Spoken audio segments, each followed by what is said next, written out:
Hello, இன்னைக்கு kids favourite pink sauce pasta எப்படி பண்ணுறதுன்னு பார்க்கலாங்க.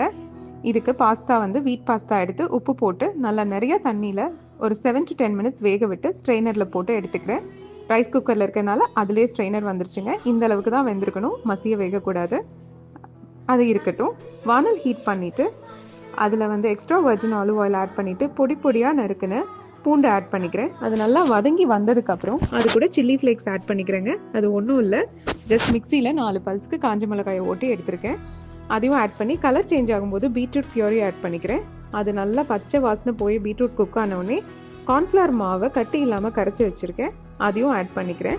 அளவெல்லாம் டிஸ்கிரிப்ஷனில் இருக்குது. இது கூட கொஞ்சம் தண்ணி ஆட் பண்ணி நல்லா சாசி கன்சிஸ்டன்சிக்கு குக் பண்ணிவிட்டு அது கூட வேக வச்சுருக்க பாஸ்தாவையும் ஆட் பண்ணிக்கிறேன்.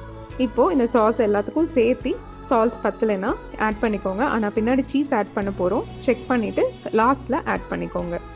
இதோட ஆர்கானோ ஆட் பண்ணிக்கிறேங்க. சீசனிங் இது ரெடிமேடாக கடைகளில் கிடைக்குது, அதை வாங்கிக்கோங்க. அது ஆட் பண்ணுறேன். அதை ஆட் பண்ணி நல்லா இந்த அளவுக்கு லிக்விட் கன்சிஸ்டன்சி இந்த அளவுக்கு செமி சாலிடாக இருக்கணுங்க.